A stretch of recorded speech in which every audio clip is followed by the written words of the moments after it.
Governor, I've just arrived. Oh, hi. How are you? Hi. I don't know what you just said to folks, but I would love to hear it again. Well, I'm not going to say a lot. I'm going to say something tomorrow, and frankly, a lot to say tomorrow at 11 o'clock. If you can, come on over to our house. I can't wait to get there. It's been almost 8 years. But it's been a long journey, but I think the appropriate thing to say is that I speak for Patty, for my daughters Amy and Annie, and for me, when I express our most profound and everlasting gratitude to President Trump for doing what he did. He didn't have to do this. He's a Republican president. I was a Democratic governor, and my fellow Democrats don't treat him very good.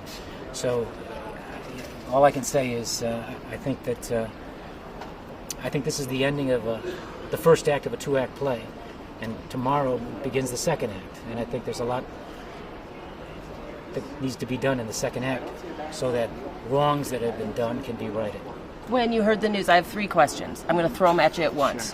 When you heard the news, what went through your mind, number 1? Number 2, what's the first thing you're going to do when you get home? And number 3, what message would you have for folks at home who, still support you? I didn't let them down, and I never gave in to the false accusations and the railroading that was done to me and my family, because if I did that, I would have violated my oath of office and my commitment to them. I wasn't just some businessman who may have done some things that maybe you make a decision because it's practical, a business decision, and you say the things these people want you to say, and then they go and give you a light sentence. I wasn't going to do that because I was in a different place. I was an elected governor twice by the people of Illinois. They trusted me, and I didn't let them down. And so fighting back was a way to not only stand up for my own reputation and for my children, and for my wife, and for my late parents who raised me the right way, but it was a way to fight for the people of Illinois against corrupt prosecutors who have too much power, who are accountable to no one, and who break the law to do their jobs because it enhances their careers. But I'll have more to say tomorrow, and I think this is a new day, and I think that there's a lot of work that we can done. And there are a lot of communities in America that know what this has been like, to be able to be persecuted and railroaded by a corrupt and frankly racist criminal justice system. What did your family say? What did your daughters say when you called them? Because I'm sure you've talked to them today. What did they say, and what is the first thing you want to do when you get home? Well, again, I'll have more to say tomorrow. I can't wait to see my kids, of course, and Patty is a devoted and loving wife, and I've been blessed and fortunate to walk through life with her. But I'll have more to say tomorrow. I'll just say one thing. When you're in a place like I was for as long as I was, you discipline yourself and your mind, and you don't let yourself think about the things that you really want to think about, because it makes it harder. And so I never really allowed myself to indulge into thoughts about what it might be like if I ultimately was able to get back home. Once in a while, because you're human and not really strong, you do it. I imagine life at home with my wife and children.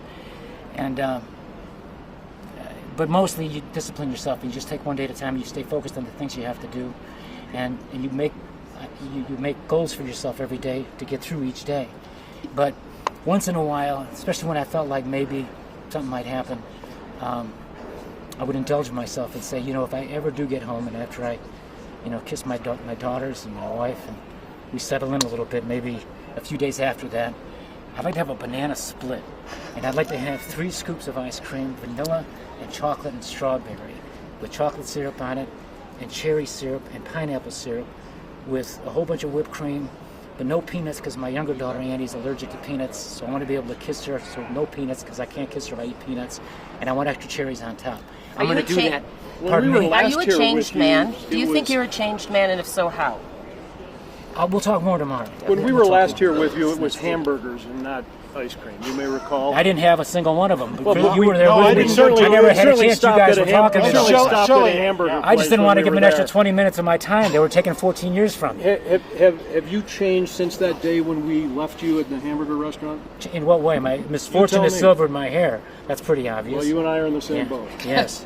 But have you changed, and if so, how? Even if it's just one thing that you're is different about you. We'll talk more.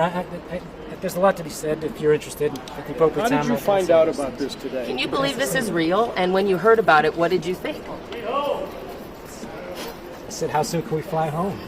That's what I thought. How did you hear about this today? On the news. On the news? You literally heard on the news? Other inmates came and told me they saw it being reported on the news, and President Trump was at Andrews Air Force Base, and he made some comments. Did you have an inkling that it was coming No. today? I did not. Did you think that it wasn't going to be coming based on what's happened the last year? I put my faith in God and I trusted God, and eventually His will be done. Do you come out a more God-fearing man than you I always were then? believe in God. I always believe in prayer. I will say I'm closer to God because I've had time to be alone with Him for almost 8 years, and it's been a blessing. What has God told you to do with your life? To do good and to turn evil into good and to fight for what's right. And I intend to do that. How will you do that? I'm going to fight against corrupt criminal justice.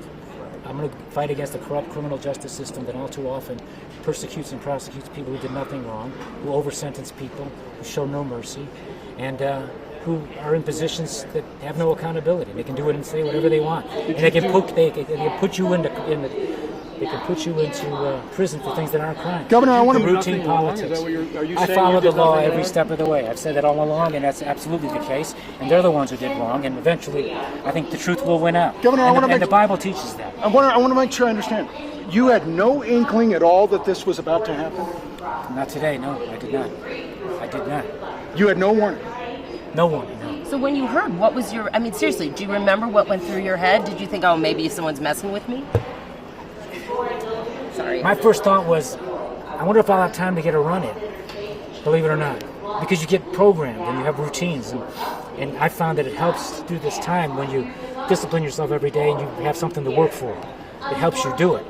And so I had a run planned, and I was thinking, I wonder if I can get that in before I go.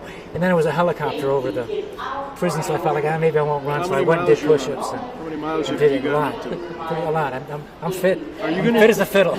Are you going to seek justice from a public position of some sort? I'm going to seek justice. I'm going to fight for justice. I'm going to do what I believe is right for our country. I've been blessed to live the American dream.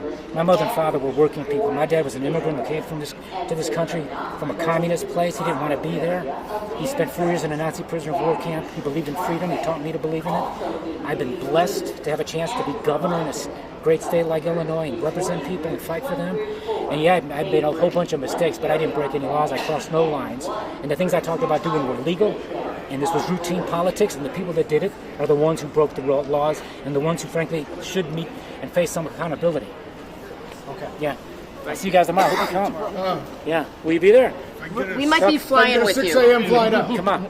Yeah. I'm actually on this flight. Yeah, Good. so are we. I can't take it. All right. Governor, it's Right. good to see you. It's nice to see you. Nice to see you.